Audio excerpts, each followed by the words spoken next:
आपकी पोजीशन पे जब वो पहुंचता है तो ये सफ़र पीछे मुड़ के कैसा लगता है? अगर कोई नया एस्पिरेंट ये सोच के एंटर होता है कि मैंने किसी एक पोजीशन को टारगेट करना है, that aspiration probably something that we need to revisit. कौन सा वो डिफाइनिंग मोमेंट था जब आपको रियलाइज़ हुआ कि finance profession is not enough, you have to become a business leader to survive? मैंने कोई एक रोल भी फाइनेंशियल कंट्रोलिंग का नहीं किया। जो सारे टेक्निकल स्ट्रॉन्ग एरियाज होते हैं ना एक चार्टर्ड अकाउंटेंट के, मेरी जिंदगी में कभी वो रोल आया ही नहीं। आज के गेस्ट पाकिस्तान की फाइनेंस और बिजनेस स्ट्रेटजी वर्ल्ड का एक पावरफुल नाम है। सीए और सिमा क्वालिफाइड, एक्स पीडब्ल्यूसी, एक्स यूनिलीवर और आज नेशनल फूड्स के सीनियर डायरेक्टर फाइनेंस हैं, जहां वो लोकल और इंटरनेशनल ग्रोथ को लीड कर रहे हैं। इनकी इनसाइट्स सिर्फ नंबर्स नहीं, रियल बिजनेस डिसीजंस का रिजल्ट हैं। प्रेजेंटिंग यू बदर यूसुफ। हर कामयाब इंसान के अंदर कुछ आदतें होती हैं, वो आदतें उसको बाकी लोगों से मुख्तलिफ बनाती हैं। मैंने सिर्फ शोर मचाना है कि ये प्रॉब्लम हो गया है, so after a certain moment of time I would be equivalent to any news channel. 24 घंटे आपको प्रॉब्लम ही बताते हैं। जिसने बिजनेस स्टार्ट किया है, ये एक फाइनेंस बिजनेस लीडर होता तो ज़्यादा बेहतर कर सकता था। इट इज़ नॉट नेसेसरी कि हर अच्छा बिजनेस करने वाला फाइनेंस में अच्छा हो, और ये भी ज़रूरी नहीं है कि कोई फाइनेंस में अच्छा हो तो वो बिजनेस अच्छा कर सकता हो। एक ऐसी कंट्री जिसके अंदर पॉलिसी बनाने वालों को ना पता हो कि पॉलिसी क्या होगी, वहाँ बिजनेस प्लानिंग करना बहुत मुश्किल हो जाता है। जहाँ पर अनसर्टेनिटी ज़्यादा हो, बेसिक बिजनेस प्रिंसिपल है cash is king. Pakistani economy, tax के हालात और जो स्ट्रगल है पाकिस्तानी बिजनेस की ना ख़त्म होने वाली। इसके लिए सीएफओ होने की ज़रूरत नहीं है। सिर्फ अगर वो बंदा जो घर का खर्चा चलाता है वो पाकिस्तान की इकोनॉमी को बड़े आसान और सादा लफ्ज़ों के अंदर एक्सप्लेन कर सकता है। बिजनेस कल्चर के अंदर क्या फ़र्क है और बिजनेस करना कितना आसान और मुश्किल है? जितनी देर में आप यहाँ पर जाकर सिम निकालेंगे, उससे जल्दी आप वहाँ पर अपना बैंक अकाउंट खुलवा सकते हैं। प्रोफेशनल्स हैं, उन्हें अब ज़्यादा फोकस करना चाहिए एनालिटिक्स, बिजनेस स्ट्रेटजी। जो टेक्निकल नॉलेज उनके पास थी, now it's on finger tips of everyone. If we are not thinking about it right now, somebody will think on those lines and ultimately it will happen. आगे बढ़ने से पहले अगर आपने हमारे चैनल को अभी तक सब्सक्राइब नहीं किया है तो हमारे चैनल को सब्सक्राइब करें, वीडियो को लाइक करें और कमेंट सेक्शन में हमें अपनी आरा से ज़रूर आगाह करें। और अगर आपको हमारा पॉडकास्ट अच्छा लगता है तो अपने दोस्तों से भी शेयर करें ताकि वो भी ऐसे इन्फॉर्मेटिव पॉडकास्ट से फ़ायदा उठा सकें। शुक्रिया।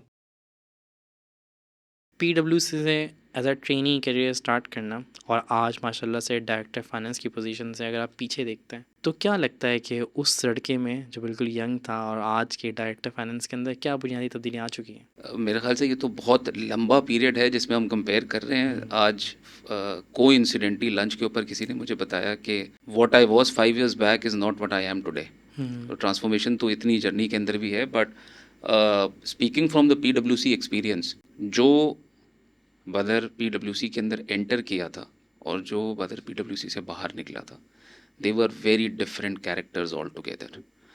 Who went in was a very introverted guy who had trouble in speaking to people, who had a very inward looking mindset कि जो बहुत ज़्यादा अपने आप से ताल्लुक़ रखेगा, बातें नहीं करेगा। बट फर्म के अंदर you are thrown in the pool, आपने क्लाइंट से काम करवाने हैं, आपने ऑडिट करना है, it's all about relationships, right. और उस पीरियड के अंदर फिर वो आदमी के जिसको obviously in a very what you would से रिस्ट्रिक्टेड फैमिली बैकग्राउंड के, जहाँ पर आप अकेले बाहर ट्रैवल नहीं करते या रात में ज़्यादा देर बाहर नहीं रहते, to stay in the work for like 2 AM 3 AM over the night, that was a very different experience. So ultimately what it did was it transformed me as a person, opened up a lot of thoughts in me, opened up a lot of avenues of behavior in me. तो relationship started to mean more to me. काम के लिहाज से experience, what experience does to you as an individual, how much that experience augments the studies that you do. So it was an entirely different perspective. और particularly उस message के बाद कि जो आपको बताता है कि आप क्वालिफाई कर गए, that elevated feeling is just very different. आपका कॉन्फिडेंस लेवल एक डिफरेंट लेवल पे चला जाता है। So I think that those two people were very different people that came out of पीडब्ल्यूसी, right. And over the period of the careers even between Unilever and National Foods, बहुत different phases देखे मैंने companies के, organisations के, process perspective से, लोगों के perspective से। There was a time in Unilever जो बहुत प्रोसेस ड्रिवन है, जहां मुझे लगता था कि काम अब सब कुछ है, द हाउ पार्ट और what you would say the visibility part, वो क्यों इतनी इंपॉर्टेंस दी जाती है यहाँ पर। But later I realize that's an important facet of building your professional career. National foods के अंदर बिल्कुल एक डिफरेंट एनवायरनमेंट, लोग बहुत डिफरेंट जोन के, एक सर्टन पीरियड हमने गुजारा। So I mean over this entire career जो PwC के 3 साल मिला लें कि आई थिंक 2006 में मैंने PwC ज्वाइन किया था, now we sitting in 26, so roughly about 20 years now. So I think over these 20 years इतने सारे phases गुजरे हैं, both from the professional front, from the personal front, कि that individual is, I don't know if I will even recognize him right now. अच्छा, young professionals और young इंस्पायरेंट आप कह लें, तो जो यंग प्रोफेशनल्स हैं वो आज देखते हैं फ्यूचर के अंदर कि वो एक CFO बन जाएं, CEO बन जाएं, CTO बन जाएं, बट आपकी पोजीशन पे जब वो पहुंचता है तो ये सफ़र पीछे मुड़ के कैसा लगता है? How is the journey? I think ये बड़ा कॉन्टेक्चुअल चीज़ है। दो चीज़ों में इसको ब्रेक करते हैं। एक तो ये है कि आज अगर मैं पीछे बैठ के देखूं तो ये जर्नी कैसी थी, वो obviously in the context of what my experience was, it would show me a very different perspective कि मैंने कैसे एक्सपीरियंसेस के अंदर one thing that stand out is the Perseverance, the adaptability and perseverance. Yes, बहुत सारे ऐसे time आए थे where the frustration levels were at very peak. Desperate times वाले moment आ जाते हैं जब इंसान बोलता है कि यार everything is just the end of it, right? But उन those phases to persevere, to still be patient and trust the process and continue, that is something which goes a long way in developing you as an individual. तो मेरे experience के अंदर दो चीज़ें बहुत वाज़े मुझे नज़र आती हैं, एक patience और एक adaptability. ये दो चीज़ें मुझे नज़र आती हैं कि ये over this entire period of time अगर ये दो चीज़ें मैं हटा दूं तो शायद मैं यहाँ ना होता जहाँ मैं हूँ, राइट? तो ये बड़ा रोल प्ले किया है। लेकिन जब एक नया एस्पिरेंट आज की तारीख में ये सोचेगा, या जब हम भी सोचा करते थे कि हमने CFO बनना है या CIO बनना है, आई थिंक अब लेंस चेंज है, अब इन्वायरमेंट बहुत फ़र्क है। अब अगर कोई नया एस्पिरेंट ये सोच के एंटर होता है कि मैंने किसी एक पोजीशन को टारगेट करना है, that aspiration probably something that we need to revisit, because it's no more functional straight ladder that we talk about. बहुत डिफरेंट दुनिया हो गई है, बहुत टेक्नोलॉजिकल एडवांसमेंट्स आ गई हैं, कंपटीशन बहुत बढ़ गया है, एक्सपोजर बहुत बढ़ गया है। So now to look at a particular position is something which probably will not work going forward. अब एक बड़ा डिफरेंट माइंडसेट हमें लेके चलना पड़ेगा। अच्छा, जैसे आप आगे बढ़ रहे थे अपने फाइनेंस जर्नी के अंदर, तो कौन सा वो डिफाइनिंग मोमेंट था जब आपको रियलाइज़ हुआ कि finance profession is not enough, you have to become a business leader to survive? अच्छा, इंटरेस्टिंगली मैं आपको बताता हूँ, मेरे करियर का एक और बड़ा इंटरेस्टिंग पर्सपेक्टिव है। After becoming chartered accountant, over this industrial experience of 16+ years, मैंने कोई एक रोल भी फाइनेंशियल कंट्रोलिंग का नहीं किया है। ना मैंने रिपोर्टिंग की है, ना मैंने ऑडिट करवाया है, ना मैंने फाइनेंशियल कंट्रोलिंग की है। तो वो जो सारे टेक्निकल स्ट्रॉन्ग एरियाज़ होते हैं ना एक चार्टर्ड अकाउंटेंट के, मेरी ज़िंदगी में कभी वो रोल आया ही नहीं। मैंने जो पहला रोल स्टार्ट किया था वो सप्लाई चेन का बिजनेस पार्टनर के तौर पे स्टार्ट किया था, जिसमें मेरी इंटरेक्शन ये होती थी, और जब कोई मुझे पूछता था तुम्हारा रोल क्या है, तो मैं उसको कहता था कि यार मैं ब्रिज हूँ between a production guy and the finance guys. तो मेरा करियर स्टार्ट ही इंडस्ट्री में वहाँ से हुआ था। और जब मैंने ये देखना शुरू किया कि मैं अगर नंबर देख रहा हूँ और उस नंबर देखने के बाद मैं सिर्फ ये बताता हूँ कि हाँ जी ये +15% है या +20% है, और that's what we do in audit कि यार पिछले साल से ये बढ़ गया था, this plus minus and this is the rational, जो हम RCM और ACM के लाया करते थे। I realize that this does not add any value.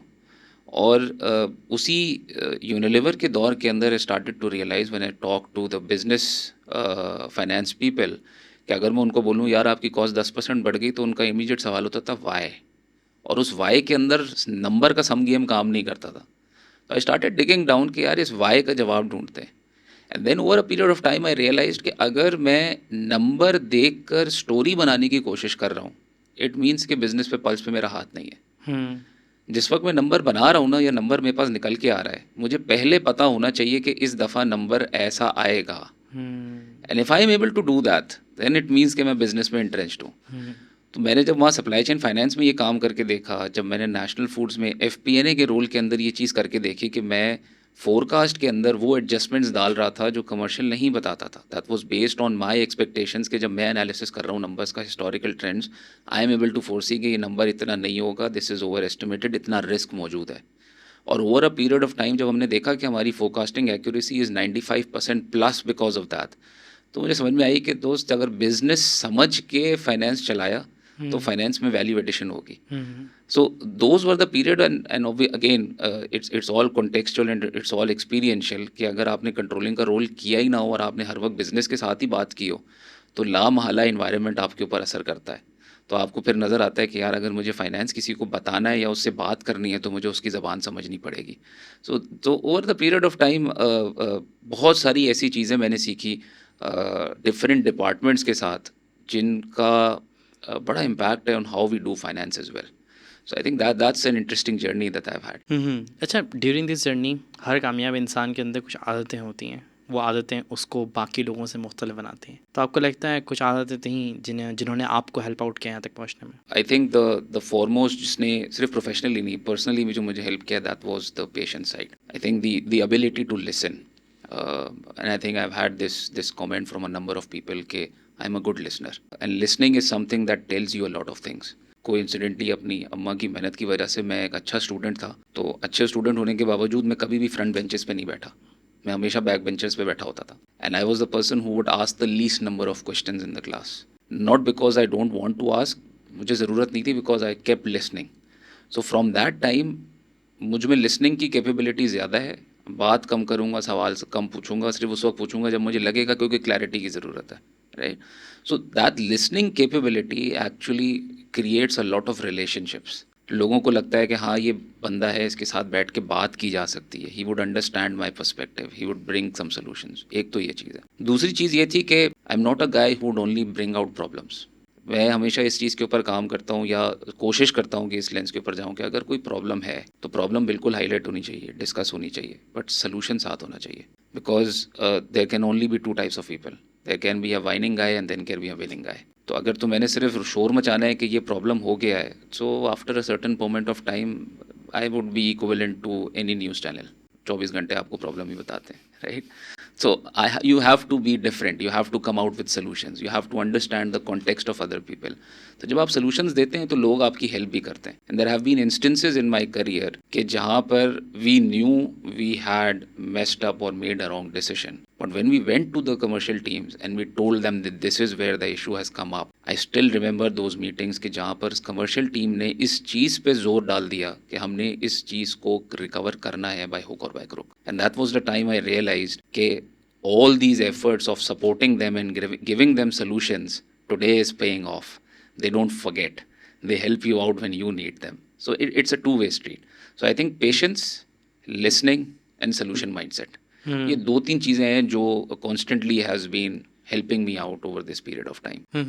अच्छा, कॉर्पोरेट कैरियर के बारे में आपको क्या लगता है? जैसे आप यंग प्रोफेशनल के साथ आप काम कर रहे हैं, तो क्या मिसकंसेप्शंस होती हैं उनके जहन के अंदर कि जैसे ही वो आएंगे उनको सीएफओ साहब के रूम में बिठा दिया जाएगा? इस किस्म की कोई मिसकंसेप्शन? मिसकंसेप्शंस मेरा ख्याल है कि एक चीज़ जो जनरली मैं देखता हूँ कि people equate growth to titles and promotions. ये दो बहुत डिफरेंट चीज़ें हैं और ये कांस्टेंट मेरी डिस्कशन रहती है टीम के अंदर भी या 1-to-1 सेशंस के अंदर।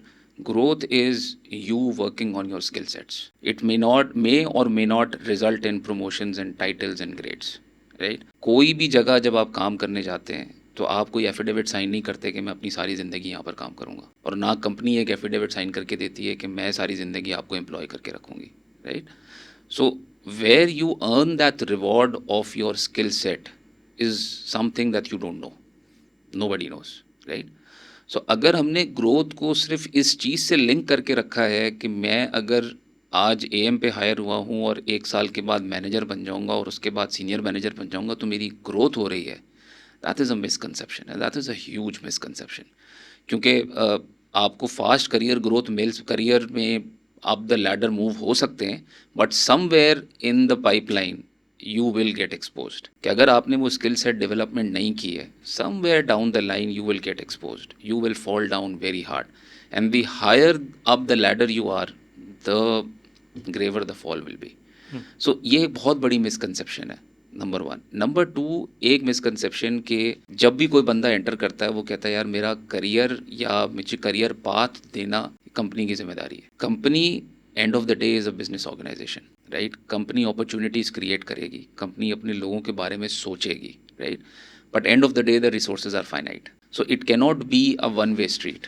आई डोंट से कि company is absolved from the responsibility of providing a career path. ये जिम्मेदारी है कंपनी की कि वो अपॉर्चुनिटीज़ बनाए, वो करियर प्लानिंग करे, वो आपकी ग्रोथ के ऊपर काम करे, but equivalent is the effort that is required by the candidate as well. Right. Company for example आज की तारीख में लिंक्डइन लर्निंग की सब्सक्रिप्शन दे देती है, बट जब अब बाद में स्टैट्स निकालते हैं कि कितने लोगों ने उसको जाके एक्चुअली यूज़ किया है, it's less than 10%, right. Why? Because I myself is not interested in doing that. क्यों? क्योंकि मुझे कोई बाहर होटल के अंदर बाहर कोई फैंसी किस्म की क्लासरूम ट्रेनिंग चाहिए, जिसके बाद कोई मुझसे ये ना पूछे कि मैं सीख करके आया हूँ और मैं इम्प्लीमेंट क्या कर रहा हूँ, right.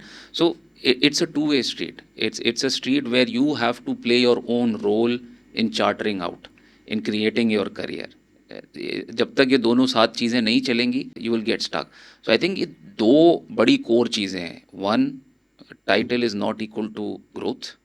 B, career is not just the responsibility of the company. It's a dual responsibility. अच्छा, जब हम ये सीढ़ी चढ़ रहे होते हैं, ऊपर की तरफ जा रहे होते हैं, तो अमूमी लोग जो होते हैं, अमूमन मेजॉरिटी ऑफ द लोग मिडिल मैनेजमेंट के अंदर फंस के रह जाते हैं, और कुछ ही लोग होते हैं जो यहाँ से ऊपर CFO, CEO या CTO तक जा पाते हैं। तो क्या वो रीजंस होते हैं जिसकी वजह से अमूमन लोग मिडिल मैनेजमेंट फंस जाते हैं, ऊपर की तरफ नहीं जा पाते? Very interesting question. और कोइंसिडेंटली बड़ी रिसेंटली मैंने एक लिंक्डइन पे सीरीज कंक्लूड की अराउंड लीडरशिप, उसमें समथिंग अराउंड दीज लाइंस मैंने टच किया था। देखें, एक कॉन्सेप्ट है जो बहुत वाइडली हम यूज़ करते हैं, which is the concept of leadership, right. अच्छा, लीडरशिप के अंदर बहुत सारे फ्रेमवर्क्स मौजूद हैं and all that stuff. The way I try to capture that was through the 5 C's। 5 C's भी आपको बहुत सारे मिल जाएंगे, but this was something that appeal to me और मैंने उसके ऊपर अपने थॉट शेयर किए थे। One of the C of that leadership is capability, right. The reason why middle management में लोग फंस जाते हैं is because when they talk of capability or when the organizations talk of capability कि कोई बंदा capable है या नहीं है, it's always in the context of the technical skill set. Initially जब बंदा enter करता है organizations को, all the initial promotions till he is a doer in the organization is all on technical capabilities, कि ये बंदा खुद as a doer technically कितनी value addition कर दे रहा है, right? Then one fine day उसको मैनेजर बना देते हैं, जब उनके पास नीचे लोग आ जाते हैं रिपोर्ट करने के लिए, right. And there organization suddenly feel that ये तो लीडर बन जाएगा, राइट। सो ये दो एंड के ऊपर फ्लॉ है। One, we don't see leadership as a capability to grow whiles the person is not a manager. अब अगर फ्रॉम द स्टार्ट लीडरशिप क्या चीज़ है? Leadership is just the mindset of understanding the context, mindset of improving communication, कि आप कैसे बात करते हैं, mindset of building your identity and your values जो आपको क्रेडिबल बनाए, माइंडसेट ऑफ क्रिएटिंग इन्फ्लुएंस, मतलब you may not have the title but you can still influence people, you can still delegate to people, right. ये एक mindset है। अब जिस वक्त आप डूअर हैं and you are only focused on the technical capability और लीडरशिप एज अ कैपेबिलिटी पे आपने काम ही नहीं किया, तो मैनेजर बन के सडनली आप लीडर नहीं बन जाएंगे, राइट। तो एक तरफ प्रेशर आता है कि ऑर्गेनाइजेशन कहती है that you are not being a good leader. दूसरे एंड से जो प्रॉब्लम आती है कि जब हाई कैपेबिलिटी इंडिविजुअल्स मैनेजर्स बनते हैं, उनको सबसे पहला जो डर लगता है वो डर लगता है कि मेरे हाथ से काम चला जाए, because they feel they are the best at what they do. और जब वो डेलीगेट करते हैं और वहां से वो काम 50% 60% पे आता है, दे से कि यार इसको सिखाने से बेहतर है मैं खुद जल्दी से कर लूँ, right. What they don't understand is कि जब तक वो वही काम करते रहेंगे they will not gate elevated. डर ये होता है मेरे हाथ से काम चला जाएगा तो मैं क्या करूँगा, राइट। द ब्यूटी इज, और ये जो फितरत का निज़ाम है कि जब आप देते हैं तो 10 टाइम्स वापस आता है। So it applies not just to the money, it applies to everything. जब आप काम देंगे तो 10 और काम आएंगे। So you have to create that space, be comfortable with the fact कि आपने जब डेलीगेट किया तो आपके पास दिन में 2 घंटे फरागत के, वो फरागत परेशान करेगी, बट वो फरागत ही आपको वो बताएगी कि आपने नया काम क्या करना है। वो फरागत ही आपको वो रूम देगी टू थिंक कि मैं अपने से 2 लेवल ऊपर कैसे सोच के काम करूं, वो कौन से काम करूं जो मुझे यहाँ से 2 लेवल ऊपर लेकर जाए। So base line problem is, 1, we don't treat leadership as a capability. Number 2, we are afraid of delegating, especially those who are very good doers, right? And number 3, हमें फरागत से डर लगता है कि अगर मेरे पास दिन में पूरे 9 घंटे का काम नहीं है, या किसी दिन में आया और मैंने कहा यार कोई काम नहीं है, तो मुझे परेशानी हो जाएगी कि मेरे पास काम कैसे नहीं है। जॉब सिक्योरिटी कैसे? Not just job security. जब आप कंटिन्यूसली अच्छे डूअर होते हैं ना, तो आपकी एक आदत हो जाती है, जिसको क्रूड लैंग्वेज में कहते हैं आपके अंदर कीड़ा आ जाता है कि आपने काम करना है, राइट। और जिस दिन आपको वो सैचुएशन ना मिले कि मेरे पास काम नहीं है, तो अजीब बेचैनी सी हो जाती है कि काम क्यों नहीं है, मैं फारिग क्यों, राइट? वो फरागत एज यू गो अप, वो फरागत ज़रूरी होती है, क्योंकि आपने टाइम लगाना है इंटेलेक्चुअल थॉट प्रोसेस पे, आपने टाइम लगाना है उन चीज़ों पे जो आज सिस्टम में नहीं हो रही, क्योंकि now you are going to charter the path for those who are below you, those who report to you, right? तो उसके लिए आपको टाइम चाहिए, और उस टाइम के लिए, थॉट प्रोसेस के लिए, you need to be free from the things. सही। तो उसमें you have to become comfortable, and that's the reason the people who are unable to transit from the middle management to the higher leadership is because they are not getting comfortable with developing capability, with delegation, with the free time, with thinking upwards, thinking beyond what they are doing right now. That's the real problem. अच्छा, जब हम ये बात करते हैं कि आपके जो आज के एम्प्लॉयज़ हैं या आज के यंग जो प्रोफेशनल्स आ रहे हैं, उनके अंदर क्या मुख्तलिफ है या क्या मुख्तलिफ हो सकता है जो उनको फ्यूचर का लीडर बनाएगा, not an average employ? I think जो यंग जनरेशन जो आज इस वक्त करियर एंटर कर रही है, I think one thing that I must acknowledge, इस जनरेशन का एक्सपोजर बहुत ज़्यादा है, दे आर वे अहेड। अगर हम अपने आप को उस उम्र पे ले जाकर रखें और आज उनसे कंपेयर करें, this generation is way beyond ahead of where we were. So definitely the future where they will end up and where they will lift the entire ecosystem would be much higher than what it is right now, and that is a very bright thing to see, right? एक difference जो इस generation को आज देखना है in terms of how they become a big leader is, जो आपने पहले भी बात की, progression is no more linear now. If I am becoming a chartered accountant, or I am becoming for example, an engineer or any kind of engineer, मैं ये नहीं सोच के करियर स्टार्ट कर सकता कि मैं फाइनेंस प्रोफेशनल या फाइनेंस में सी सूट पोजीशन पे जाकर बैठूंगा, या अगर मैं इंजीनियर हूँ तो मैं सप्लाई चेन में कोई सप्लाई चेन की डायरेक्टर की पोजीशन पे जाके बैठूंगा, right? The important thing now, how the corporates have changed, is you need to get experiences, you need to get skill set. Degrees will get you the baseline entry. Experiences will get you to the leadership position. और ये experiences will determine whether you charter your way upward or you get stuck in the pool that is available out there, right? और इस experiences के लिए we have to be brave in moving around the organization, moving around different facets of work that are available, maybe taking up the startups or whatever you want to do, but get those experiences, build those talents, right? Build those skill sets. अच्छा, important क्या होगी जहाँ पर ये जिसको आप बोलें कि conflicting thought process आएगा कि जी हम experiences build करें और साथ में हमें वही title वाला misconception that we start getting titles and money, ये दो will be the conflicting points, right? So there we have to trust the process कि हम experiences gain करेंगे, अपनी skill set बढ़ाएंगे, the money will follow, right? वो movie में उसने कहा था ना, आमिर खान ने, अपनी जो ना वो काबिलियत बढ़ाओ, पैसा खुद पीछे दौड़ के आएगा, पैसे के पीछे मत भागो। That is very very true. That is how it will be in the future as well, starting now. चलें, इसी बात से एक और बात निकलती है स्टार्टअप्स की। काबिलियत के बलबूते पे लोग स्टार्टअप शुरू तो कर लेते हैं, बट हर स्टार्टअप कामयाब नहीं होता। बिल्कुल नहीं होता। वह as a matter of fact 90% startups fail हो जाते हैं। तो क्या वजह है जो एक स्टार्टअप को डोमिनेट करने देती है दूसरे स्टार्टअप को? दो फंडामेंटल चीज़ें। Number one, majority startups trends के ऊपर स्टार्ट होते हैं। आप दुनिया में कोई भी बिजनेसेस उठाएं, बिजनेसेस उस वक्त सक्सेसफुल होते हैं जब वो किसी प्रॉब्लम को सॉल्व करें। और आज आप किसी भी बड़ी मल्टीनेशनल को उठा लें, they would have started to solve a problem for any consumer. Majority startups जो स्टार्ट होते हैं वो ट्रेंड के ऊपर स्टार्ट हो जाते हैं और वो फेल हो जाते हैं, राइट? विदाउट अंडरस्टैंडिंग कि वो प्रॉब्लम कैसे सॉल्व करेंगे, इकोनॉमिक्स कैसे निकल के आएगी, they just follow the trend. That is number one problem. Number two, patience. हमने रिसेंट पास्ट के अंदर पाकिस्तान के अंदर बहुत सारे ऐसे स्टार्टअप्स की एग्जांपल सुनी कि जहाँ पर for the race of funding they were focused on the top line and not on the bottom line. So that was impatient कि पैसा फटाफट बनाना है, राइट? Businesses don't grow overnight.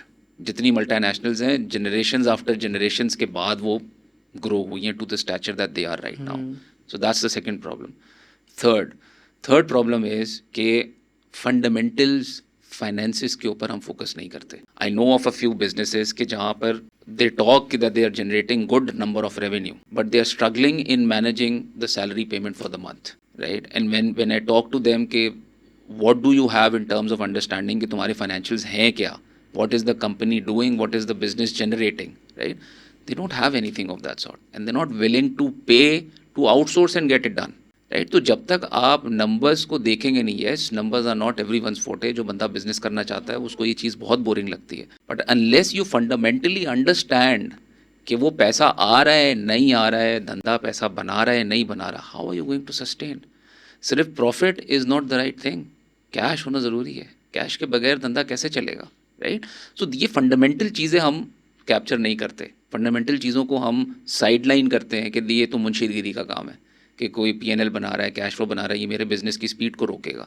So startups fail, why? Because they not focused on problem solving, they are impatient and they're not focused on financial fundamentals. That's what I analyzed. अच्छा, जब हम finance की बात करते हैं और बिजनेस लीडर्स की बात कर लिए, स्टार्टअप की बात कर लिए, तो स्टार्टअप अगर स्टार्ट हुआ और उसने फाइनेंस पे फोकस नहीं किया, तो क्या ये बिजनेस लीडर जिसने बिजनेस स्टार्ट किया है या स्टार्टअप स्टार्ट किया है, क्या ये एक फाइनेंस बिजनेस लीडर होता तो ज़्यादा बेहतर कर सकता था, या फिर ज़रूरी है कि ये बंदा से अपने पर्टिकुलर बिज़नेस के अंदर एक्सपर्ट होना चाहिए? क्योंकि अभी हम देखते हैं बहुत सारे हमारे फाइनेंस के लोग हैं, उनमें बिज़नेस एक्यूमेंट नहीं पाया जाता, वो बिज़नेस की तरफ नहीं जाते, वो एपिटाइट नहीं है, जो भी वजह है. तो फाइनेंस की सिर्फ नॉलेज होना तो ये सर्टेन नहीं करता कि आप अच्छे बिजनेसमैन होंगे, और एक अच्छा बिजनेसमैन होने से भी फ़र्क नहीं पड़ता कि आप नंबर्स में कितने अच्छे हैं. तो क्या एग्जैक्टली चीज़ है जो एक अच्छे बिजनेसमैन को अच्छा बिजनेसमैन बनाती है? देखिए बात बिल्कुल ठीक है, बिजनेसमैन या अच्छा बिजनेस करने वाला वो बंदा होता है जो रिस्क एपेटाइट रखता हो. इट इज़ नॉट नेसेसरी कि हर अच्छा बिजनेस करने वाला फाइनेंस में अच्छा हो, और ये भी ज़रूरी नहीं है कि कोई फाइनेंस में अच्छा हो तो वो बिजनेस अच्छा कर सकता हो, राइट? कोई भी शख्स कंबाइंड एक मिक्स 100% रिफाइंड केपेबल बंदा नहीं होगा. दे will always need help in certain areas जहाँ वो उसकी एक्सपर्टीज़ नहीं है, राइट? सो बिजनेस का एपेटाइट, रिस्क का एपेटाइट रखना इज़ मोर इम्पॉर्टेंट. जब हम बोलेंगे कि कौन अच्छा बिजनेस चला सकता है, क्या वो रिस्क एपेटाइट है, क्या वो डिफरेंटली दुनिया को देखता है, क्या सोल्यूशन ओरिएंटेशन माइंडसेट है, क्या वो आइडियाज़ एक्सप्लोर करता है, these are all imaginative things that the person has to have in terms of running the business, right? But इन सारी चीज़ों के बाद कुछ ना कुछ अंडरस्टैंडिंग फाइनेंस की, कुछ ना कुछ अंडरस्टैंडिंग कि पैसों के साथ हो क्या रहा है. एंड ऑफ द डे अगर दिन में मैं 10 घंटे इसके ऊपर एफर्ट लगा रहा हूँ तो मुझे ये तो पता चलना चाहिए कि मेरी जेब में आ क्या रहा है. Even if I am not the expert, I can take help who can just tell me what I need to know. There are a lot of CEOs out there who are not very financial savvy, who are not interested. उनको आप numbers दिखाएं, they are bored to death, but they don't let go of those financials. They know that this may not be my forte, but this is critical, right? तो balance create करना ज़रूरी है. जैसे अगर finance का professional business करना चाहता है, उसके अंदर अगर रिस्क एपेटाइट नहीं है, he would have to join hands with someone कि जो रिस्क एपेटाइट रखता हो, जो उसको आगे लेके चल सकता हो. So it's all about building capabilities around you for things that you are not better at, things that you need help on. So understanding where you need help is also a very important capability of a good businessman. क्योंकि अगर मुझे अब छोड़ दें finances को भी, for example supply chain है, मुझे आइडियाज़ बहुत अच्छा आते हैं, मुझे आइडियाज़ पिच करना बहुत अच्छा आता है, मैं सेल्स और मार्केट बहुत अच्छा कर सकता हूँ, लेकिन अगर मैं उसकी सप्लाई चेन डेवलप नहीं कर सकता, I am again going to fail the business. तो क्या बिजनेसमैन को सप्लाई चेन आना ज़रूरी है? Not necessarily. लेकिन सप्लाई चेन नहीं आती ये समझना ज़रूरी है कि सप्लाई चेन नहीं आती, ताकि वो रेलिवेंट कैपेबिलिटी अपने गिर्द जमा करे जो उस बिज़नेस को सस्टेन करा सके. अच्छा, एक और इम्पॉर्टेंट चीज़ है जब हम बिज़नेस की बात करते हैं, उस सवाल को थोड़ा लोकलाइज करते हैं. एक ऐसी कंट्री जिसके अंदर पॉलिसी बनाने वालों को ना पता हो कि पॉलिसी क्या होगी, ठीक है, वहाँ बिज़नेस प्लानिंग करना बहुत मुश्किल हो जाता है. और ये एक ऐसा फैक्टर है बिज़नेस को डायरेक्टली इतना इम्पैक्ट कर सकता है कि बिज़नेस ही बंद हो जाए. तो पाकिस्तान जैसी कंट्री जहाँ हर चीज़ ही हमें नहीं पता होता, इवन गिवन दैट कि वो जो पॉलिसी पास करेंगे उनको ही नहीं पता होता कि पॉलिसी क्या होगी, तो क्या समझते हैं ऐसे मुल्क के अंदर फोरकास्ट कैसे बने, प्लानिंग कैसे हो, और क्या बिज़नेस करना मुमकिन है? मुमकिन तो है क्योंकि कुछ लोग कर रहे हैं. देखिए इंटरेस्टिंग बात है. इंटरेस्टिंग बात यह है कि हम बिल्कुल ये परसेप्शन रखते हैं कि इस इकोनॉमी के अंदर इतनी अनसर्टेनिटी है, पैसे नहीं बना सकते, बिजनेस स्ट्रगल करते हैं, it's a very difficult economy. But इसी इकोनॉमी के अंदर आप कंपनीज देखेंगे जिन्होंने अरबों रुपए इन्वेस्ट करके they are generating returns like anything, right? बड़े बड़े बिजनेस स्टैब्लिश हुए हैं, और ऐसे बिजनेस स्टैब्लिश हुए हैं कि जहाँ MNC स्ट्रगल करके चली गई, right? So the point is what makes them successful versus what's not making them successful. It's again come down to the fundamentals. जहाँ पर अनसर्टेनिटी ज़्यादा हो, उन अनसर्टन दौर के अंदर बेसिक बिजनेस प्रिंसिपल है that cash is king, right? PNL के पीछे अंधा हो जाना और कैश को बिल्कुल इग्नोर कर देना, दैट्स द बिगेस्ट फ्लॉ. तो अगर हम कैश इज किंग की फिलॉसफी पे चलें, हमारी प्लानिंग, फोरकास्टिंग इस सारी चीज़ों को अकोमोडेट करके चलेगी कि मैं कैश फ्लो सस्टेन करा सकता हूँ या नहीं, नंबर 1।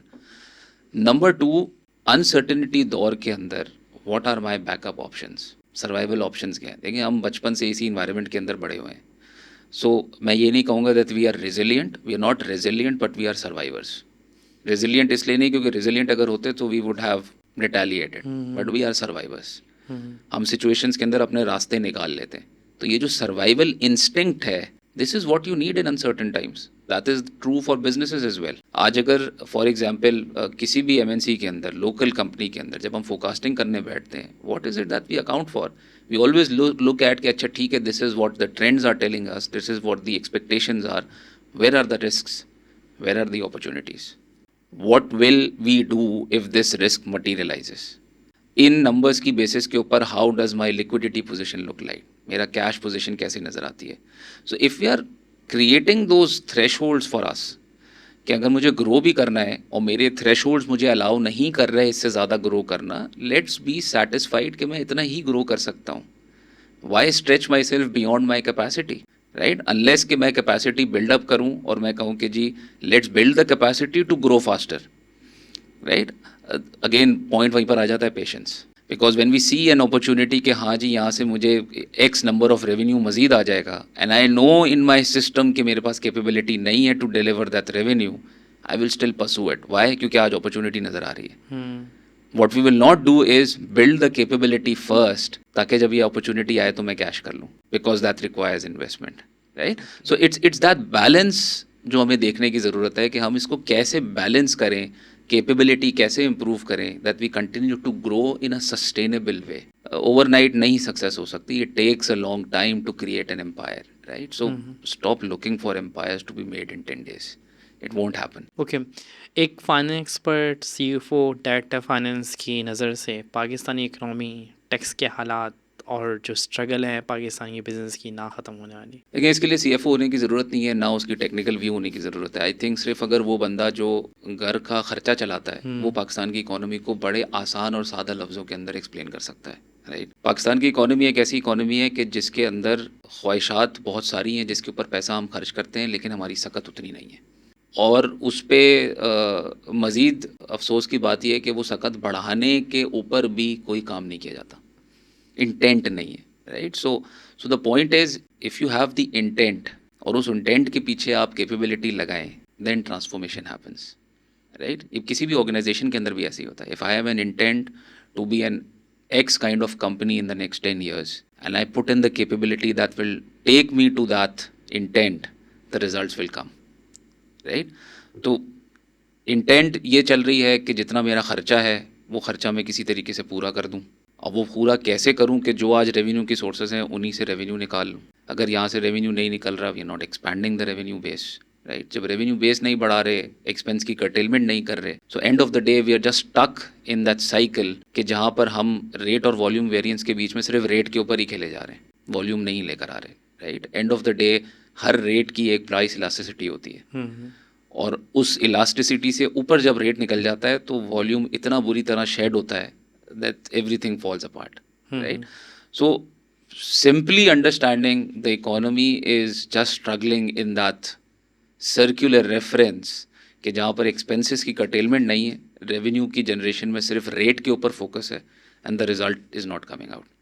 और unfortunately because of external obligations there are certain fundamentals जो बुकिश इकोनॉमिक नॉलेज है that personally I don't think कि वो अप्लाई करती है पाकिस्तान इकोनॉमी पे। One such thing is for example the relationship of inflation and interest rate, right? एक 100% documented economy के अंदर जहाँ पर लोग डिपॉजिट्स रखते हों, जहाँ पर उनकी स्पेंडिंग हैबिट्स या उनकी सेविंग हैबिट्स इफ़ेक्ट होती है by the interest rates and the inflation, वहाँ तो उन दोनों का रिलेशनशिप और उन दोनों का कोरिलेशन में cause inflation to go up और गो डाउन। लेकिन हमारी जैसी इकोनॉमी के अंदर how does increasing inflation rate impact or increasing or interest rate impact or inflations? हमारा इन्फ्लेशन सिर्फ बड़ी बेस से ही छोटा होता है। जिस वक्त बेस बड़ी हो जाती है हमारा इन्फ्लेशन रेट सिंगल डिजिट आ जाता है। अब सिंगल डिजिट पे एक साल गुजर गया, अगले साल फिर डबल डिजिट में चला जाएगा, राइट। तो इंटरेस्ट रेट से हमारी इकोनॉमी के अंदर सिर्फ हमारी इकोनॉमी का बर्डन ही बढ़ता है, क्योंकि डेट सर्विसिंग के पैसे ज़्यादा चाहिए, राइट। तो ये कोरिलेशन नहीं बनता, but we are bound to follow it. Why? Because we are bound by external obligations. But there has to be someone to rationale that this economy requires a different approach, a different mindset, right, to turn it around. ऐसा नहीं है कि यहाँ पर लोग turn around नहीं कर सकते या नहीं करना चाहते. There are a lot of people who do it. There are a lot of organizations who have proved it, right? So the intent is there, the capability is there, but not at the holistic level. That's the whole issue that I see for the country. अच्छा, माशाल्लाह से आपको मौका मिला पाकिस्तान से बाहर UAE में काम करने का, मिडल ईस्ट में काम करने का और फिर पाकिस्तान वापस आने का भी. बिज़नेस कल्चर के अंदर क्या फ़र्क है और बिज़नेस करना कितना आसान और मुश्किल है? देखिए, दोनों के अंदर ना एक प्रिंसिपल फ़र्क है, अप्रोच का डिफरेंट. बिल्कुल बेसिक ना एक प्रिंसिपल फ़र्क जो है वो ये है, वो एक रीजन है जो फंडामेंटली सिस्टम ड्रिवन है. अगेन जो मैंने बात की, intent, capability and result. The intent was to make it a reason that is business friendly, that creates the system and environment to give you that opportunity to earn, that give you that opportunity to invest. तो उन्होंने अपना system उस तरीके से बनाया. The system is immaculate system. मतलब मैं example ये देता हूँ कि वहाँ पर जितनी देर में आप यहाँ पर जाकर सिम निकालेंगे, उससे जल्दी आप वहाँ पर अपना बैंक अकाउंट खुलवा सकते हैं. So that speaks loads of what is capability out there, right. Pakistan के अंदर we are constantly in a survival mode. हम सिस्टम्स पे काम नहीं कर रहे. Why? Because we are person dependent. By nature we want to be person dependent. और ये सिर्फ मुल्क के लिए नहीं है या कंपनी के लिए नहीं है, ये हमारे घर से शुरू होती है. हमारे घर के अंदर सिस्टम से ज़्यादा उस चीज़ के ऊपर अहमियत होती है कि घर में किसने क्या बात बोली. So there from the outset हम पर्सन डिपेंडेंट कॉम के तौर पे चलते हैं, नॉट प्रोसेस डिपेंडेंट कॉम, right. And that reflects in everything that we do. हम कंपनीज़ के ऊपर भी पर्सन डिपेंडेंसी के ऊपर स्ट्रगल करते हैं, हम इकोनॉमी के अंदर भी पर्सन डिपेंडेंसी पे स्ट्रगल करते हैं कि कौन फाइनेंस मिनिस्टर है, कौन प्राइम मिनिस्टर है, इसके ऊपर डिपेंड करेगा कि पॉलिसी क्या आएगी. Again the same issue, right. So there because of system, because of processes, you can trust the system. चीज़ें ट्रस्ट पे चल रही हैं, यहाँ पर्सन के ऊपर चल रही हैं. बिजनेस कितना मुश्किल या आसान है? पाकिस्तान के अंदर opportunity to do business is huge. System block कर देता है. 250 मिलियन की पॉपुलेशन के अंदर what is that one thing that you would do and you would not find a market for. GCC की पूरी पॉपुलेशन आप मिला लें, पाकिस्तान के एक हिस्से में अंदर आ जाएगी शायद, राइट. तो from that perspective you need consumer of your product और सर्विसेज. 250 मिलियन की पॉपुलेशन में you can find that, right. But उसको फाइंड करने के लिए जो पहला इंपेडिमेंट आता है वो आता है कि अच्छा जी, क्या कैपेसिटी टू बाय है या नहीं है. वो capacity again is a circular reference. आप बिजनेस करेंगे, लोगों को अपॉर्चुनिटी देंगे to do that business, the buying power will come up. पर पैसा घूमेगा तो बाइंग पावर निकल के आएगी, कैपिटल जनरेशन होगी तो बाइंग पावर आएगी, right. So the idea is not कि बिजनेस कहाँ आसान है. बिजनेस हर जगह मुश्किल है. क्या वहाँ पर बिजनेस स्ट्रगल नहीं करते? बिल्कुल स्ट्रगल करते हैं. End of the day business doesn't only depend on process, it depends on the consumers, it depends on the scale and everything, right. वो आपको सिर्फ फैसिलिटेट कर देते हैं in not having you to bother कि बिजली आएगी नहीं आएगी, अकाउंट खुलेगा नहीं खुलेगा, सिस्टम कैसे चलेगा, right. So they are free from that thought. तो एक फ्रीडम ऑफ थॉट मिलती है जहाँ आप बेसिक नेसेसिटी से निकल के इनोवेशन पे सोचते हैं. Here the problem is opportunity यहाँ भी बहुत है, बिजनेस यहाँ भी बहुत होंगे, बेसिक चीज़ों के अंदर हमारा वक्त बहुत कंज्यूम हो जाता है. सो क्लियर डिफ्रेंसिएशन के बिजनेस क्या वहाँ आसान है या नहीं, it's not a clear differentiation. But yes, there the freedom of thought, basic necessities, the basic systems that help you out a lot. वो चैलेंज यहाँ पर ज़्यादा है. अच्छा, एक अब तो माशाल्लाह से 2 से 3 साल हो गए हैं उससे मेन स्ट्रीम में आए हुए एआई, और एआई ने बहुत सारी फील्ड्स में बहुत ज़्यादा बदलाव लेकर आई है. कुछ फील्ड्स ऐसा लगता है ख़त्म हो जाएंगी. फाइनेंस की फील्ड के बारे में हम बात करते हैं कि जितनी तेज़ी से एवोल्यूशन हो रहा है शायद ख़त्म तो ना हो, बट श्रिंक इतनी हो जाए कि जितने प्रोफेशनल अभी एग्जिस्ट करते हैं उनके लिए शायद इनफ जॉब अपॉर्चुनिटीज़ ना रहें, और एआई और फील्ड्स को भी अफेक्ट कर रही है. तो कैसे देखते हैं इस एवोल्यूशन को? देखिए, मैं इस पर्सपेक्टिव को ऐसे देखता हूँ कि हमने इस किस्म की disruption, scale can be different but the phenomena is more और लेस द सेम. हमने रेवोल्यूशन हिस्ट्री में भी देखी है, राइट. हमने इंडस्ट्रियल रेवोल्यूशंस भी देखी हैं, हमने ईआरपी की रेवोल्यूशंस भी देखी हैं, जब मैनुअल से आप ईआरपी के ऊपर आ गए. This is one of those evolutions कि जहाँ पर the way of doing what we do is transforming, right? So the way I see it is the roles and the opportunities या जो काम इंसान ने करना है वो ट्रांसफॉर्म होना शुरू हो जाएगा, राइट? तो हम जब बात बोलते हैं ना कि प्रोफेशनल्स की जॉब्स ख़त्म हो जाएंगी या रोल्स ख़त्म हो जाएंगे, उन लोगों के रोल ख़त्म हो जाएंगे that do not transform with the need of the time, right? Because roles तो रहेंगे, ह्यूमन की ज़रूरत रहेगी, बट उनकी एक मॉडिफाइड फॉर्म में ज़रूरत रहेगी। मिसाल के तौर पे एग्जांपल ले लेते हैं, जब इंडस्ट्रियल रेवोल्यूशन आया, हमने मशीन्स लगाना शुरू की, तो क्या मशीन लगने के बाद लेबर की ज़रूरत ख़त्म हो गई? नहीं, लेबर की ज़रूरत आज भी है, बट वो स्किल सेट फ़र्क हो गया। आज शायद इंजीनियर्स की ज़्यादा ज़रूरत है बनस्बत उसकी जो कार्टन के अंदर डब्बा डाल के दे आपको, राइट? सो रिक्वायरमेंट फ़र्क हो जाती है। इसी तरीके से अगर आज से या आज से 5 साल पहले तक हम अगर अपने ही प्रोफेशन की मैं एग्जांपल दूं, so one of the niche point for a chartered accountant was कि यार इसको अकाउंटिंग स्टैंडर्ड भी पता है और इसको टैक्स के लॉज भी पता हैं, इसको कॉर्पोरेट लॉ भी पता है और इसको अकाउंटिंग भी आती है और इसको बिजनेस भी समझ आती है। So he is a one window solution और ये हमारी नीश है। सो अगर कंपनी ने रिपोर्टिंग करवानी है या टैक्स के मामलात हल कराने हैं तो वो चार्टर्ड अकाउंटेंट के पास ही आएगा। That niche is no more there, क्योंकि ये सारी वो चीज़ें हैं जो किताबों के अंदर हैं और एआई आपको बता सकता है और ये किसी को भी बता देगा। The niche now for any professional, be it finance, be it any other, is the application or creating the relevance of that knowledge to the business facilitation. अगर आप वो linkage create कर सकते हैं, then you are a relevant professional. अगर वो linkage आप create नहीं कर सकते, then you are an irrelevant professional, right? The important thing is कि हम खुद इस चीज़ को आइडेंटिफाई करें कि कौन सी ऐसी चीज़ें हैं कि जिसमें मैं एआई को एज अ टूल यूज़ कर सकता हूँ ताकि मैं अगले 2 लेवल का काम कर सकूँ। फॉर एग्जांपल, आज अगर हम फाइनेंशियल प्लानिंग के अंदर फोरकास्टिंग करते हैं या हम बिजनेस डिसीजंस के अंदर सिनेरियो प्लानिंग करते हैं, what can we do next beyond this? कहाँ पर एआई हमारा ये काम एज आर एजेंट काम कर सकता है and where do we now step up for a different kind of value addition to the business? If you are not thinking about it right now, somebody will think on those lines and ultimately it will happen, right? Same goes for reporting, same goes for financial controlling. We have to look at AI as our agent, as our tool to improve what we do today, to help us think beyond what we are doing today. Human judgement हमेशा रहेगी, human judgement की अपनी एक importance हमेशा रहेगी, right? But the important fact is, do I evolve myself to remain relevant in the time to come? तो इसका मकसद ये है, अगर मैं इसे कंक्लूड करूँ, सिर्फ अकाउंटेंट्स ही नहीं और सारे जितने भी प्रोफेशनल्स हैं उन्हें अब ज़्यादा फोकस करना चाहिए एनालिटिक्स, बिजनेस स्ट्रेटजी, क्योंकि जो टेक्निकल नॉलेज उनके पास थी, now it's on finger tips of everyone. देखिए, फोकस करने की ज़रूरत है on value creation, on impact creation. This can be through analytics और वट एवर। रिसेंटली में आपने एक चीज़ मुझे याद दिला दी, एक हार्वर्ड बिजनेस रिव्यू का आर्टिकल है, उस आर्टिकल के अंदर एक लाइन है जो मेरे जहन में चिपक गई। उसमें उसने लिखा था कि the definition of success is the impact that I create on the lives of individuals that touch my life. So the point is कि अगर I am able to create impact on the lives of people around me, I will remain relevant, right? अब वो impact creation के अंदर I will deploy whatever skill set is required. अब वो context समझना ज़रूरी है, चाहे वो एनालिटिक्स की रिक्वायरमेंट है या बाज़ दफ़ा सिर्फ एक लिसनिंग माइंड चाहिए।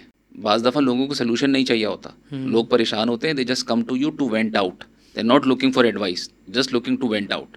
Even that is an impact, right? So there are multiple facets of creating impacts. The focus should be, how do I make myself someone who is creating impact? And as we start to create impact, small, very small things. Impact ये नहीं है कि मैंने दुनिया में नया Apple launch कर दिया, right? That those will be once in a lifetime kind of things जो लेकर आएंगे. Impact is continuously, daily thinking कि what is the value I created in the lives around me today. And if I'm thinking on those lines, फिर मुझे इस चीज़ का डर नहीं होगा कि एआई आ रहा है, कल एआई का कोई गॉडफादर आ जाएगा, राइट? बिजनेस में कुछ चेंज आ जाएगा, कभी ग्लोबलाइजेशन होगी, कभी ग्लोबलाइजेशन से वापस आ जाएंगे, कभी सप्लाई चेन डिस्ट्रप्शंस होगी। ये सब कुछ रूटीन है, ये सब कुछ चलता रहेगा, डायनामिज्म रहेगी, जब तक जिंदगी चलेगी डायनामिज्म रहेगी। One thing that is constant is how I respond to it. If my response is positive impact around me, we will find our ways. We will find ways of how to remain relevant. अच्छा, अगर finance की हम specifically बात कर लेते हैं या in general कहते हैं टॉप लीडर्स की बात कर लेते हैं जो अभी डायरेक्टर लेवल पे हैं, तो क्या ऐसी स्किल्स हैं जो आपको लगता है कि उन्हें रियल टाइम अडॉप्ट करना पड़ेंगी आगे सर्वाइव करने के लिए? मेरे ख्याल से बहुत इंपॉर्टेंट सवाल आपने पूछा है. This is something which is important because at that point in time the biggest risk after reaching that position is that I have reached everything, I have done Exactly. Everything, right. दो तीन चीज़ें बड़ी important है. पहली चीज़ important ये है to understand that now my technical capabilities are not what is important, my people management is what is important, right. और जब हम पीपल मैनेजमेंट की बात करते हैं तो again to remain abreast of the generational changes, to remain abreast of what the people nature is right now, how do I drive a certain agenda. Adaptable leadership is number one important because people becomes the biggest agenda, the biggest time consumer of any leader out there, right? And if that is not consuming a substantial amount of thought process and time in the office for that person, then there is a risk ke long term ke andar there will be a risk that he doesn't sustain that position, right? Because people should be the first priority. The other thing that is important is way forward, because then the people start to look towards you to create that path forward. और path forward के लिए important है that you remain abreast to what is there out there in the outside world, what is coming ahead, right? तो वहाँ पर ये important हो जाता है कि recent trends, what are the forward looking trends, what is happening around the world, how do I bring that transformation that is happening in the world to the organization that we are in, right? So again एक learning process should continue, right? Young generation जो आ रही है आज, हम for example when we look at AI and sometimes we look at it and we are amazed कि यार ये क्या तूफानी चीज़ है, and the young person that comes, yeah I know about that, right. So you have to adapt to that, you have to learn those things, to talk to them in the right language. That is absolutely important. So जो learning mindset है that needs to continue. That is absolutely important, right? The day we stop learning, death is there, right? So adaptability, learning, paving the way and people management, ये तीन चार important चीज़ें हैं. जब भी कोई भी टॉप लेवल पे पहुंचता है, they need to continue looking at these things. Last important thing that I think is very important, कि जब आप टॉप लेवल पोजीशन पे पहुंच जाते हैं, that should not be it, right? There is a world above that as well. जब हम नीचे से करियर बनाते हुए आते हैं तो हम हर पोजीशन पे सोचते हैं कि यार व्हाट्स नेक्स्ट. सो अगर हम फॉर एग्जांपल एस्पायर कर रहे थे कोई डायरेक्टर सप्लाई चेन, कोई डायरेक्टर सेल्स, कोई director finance, and we sit there, we should not now be saturated कि मैं अगले 20 साल डायरेक्टर फाइनेंस बन के ज़िंदगी गुजार दूंगा. Why just director finance? Why can't we think beyond director supply chain, beyond director sales, right? There can be number of things, because at that position it's more people management than the technical skill set. So if someone is capable of being a director of a function, he is capable of developing that right level of skill set to be a director of another function. Look beyond that role. क्योंकि अगर मैंने ये decide कर लिया कि मैं अगले 20 साल इसी position पे बैठा रहूँगा, so everything will start to fall down. I'll start to try and keep the things not changed, keep it as is, ताकि चीज़ें चलती रहें, मैं अपनी जगह बैठा रहूँ, सब ऐसे ही चलता रहे, and I become indispensable, right. That is the cause of downfall. So ये थॉट प्रोसेस कि यहाँ पर ज़िंदगी रुकी नहीं है, there is a world ahead of this as well. Keep thinking on those, keep that ambition alive, because वो ambition alive होना is the gratitude that you have the capability and you are recognizing that you can do beyond that as well. Ambition को मार देना, फिर आप अपनी skill set को to the fullest extent utilize नहीं कर रहे, and that is again not gratitude to the skill set you have. एक सवाल है, और वो सवाल हमेशा से सदियों से शायद पूछा जा रहा है, हर कहते हैं सीनियर से पूछा जाता है, हर घर के जो कामयाब हो जाता है अपने प्रोफेशन के अंदर. जैसे कि आपने कहा कि आपके वाले साहब ने आपका इंट्रोडक्शन कराया FCA, फ्यूचर चार्टर्ड अकाउंटेंट. तो आज भी लोग पूछते हैं कि आप कौन सा ऐसा प्रोफेशन है जिसे हम सेफ समझते हैं. एक टाइम था जब हम CA को सेफ समझते थे, शायद अभी भी समझते होंगे. एक टाइम था जब हम बंदे को बोल रहे थे कि भाई आप सॉफ्टवेयर इंजीनियरिंग कर लो, बहुत स्कोप है. बट जैसे AI का एवोल्यूशन दिखता है, अब दिख रहा है कि शायद सॉफ्टवेयर इंजीनियर आ तो बहुत गए, पता नहीं सारे बर्न भी हो पाएंगे नहीं हो पाएंगे. तो आपके नज़दीक कोई ऐसा प्रोफेशन है जो आपको लगता है कि ये सबसे ज़्यादा सेफ़ है, इसके अंदर भी कोई कंपटीशन नहीं है? बहुत दफ़ा होता है कि आप इतना एडवांस कर जाते हैं कि बाज़ दफ़ा बहुत सिंपल चीज़ होती है जिसको आपको लौट के वापस सिंपल चीज़ों की तरफ जाना होता है, राइट. आपको याद होगा जब हम जब बड़े हो रहे थे तो हमें बहुत दफ़ा ये समझाया जाता था कि यार, या फिल्मों में भी आता था कि यार ये ज़रूरी नहीं है कि अगर लकड़हारा है तो उसका बेटा भी लकड़हारा बनेगा, राइट। तो ये वाला जो थॉट प्रोसेस है ना कि भाई जो बच्चा जिसका जो स्किल सेट है उसे अपना पैशन फॉलो करने दो। So we should not be running after a trend race कि अब कौन सा प्रोफेशन है जिसके पीछे भागना चाहिए। That is the wrong question to ask. Point is, every individual has a unique capability, has a unique passion, right? उस passion के लिए he needs to explore. जैसे मैंने कहा, experience is the king right now, right? अब मैं example देता हूँ। मेरा बेटा है अभी कितना 13-14 साल का है, राइट। उसको कुकिंग का शौक है, तो अब उसको क्या किया, हमने उसको एक कोर्स दिलाया कि जाओ तुम कलनरी स्किल सीखो। He loves the time he spends in the kitchen. अब वो एक्सपीरियंस है, एक स्किल है जो वो सीख रहा है। क्या वो शेफ बन जाएगा आगे जाके? आई डोंट नो, बट ये एक एक्सपीरियंस है। It is important he creates that experience in his life to understand what does he like, right. आगे जाके वो देखता है, अच्छा वो देखता है कि हाँ आप फाइनेंस में काम करते हैं, अच्छा मुझे बिजनेस पढ़ना है, okay good, study business, explore it out. Maybe he ends up doing a master's in business and starts a business or starts some employment, whatever that is, right? But the important point is to understand what your calling is. अब ज़रूरी नहीं है कि हर किसी को अपनी calling मिल जाए, but वो एक्सपीरियंसेस क्रिएट करना ज़रूरी है।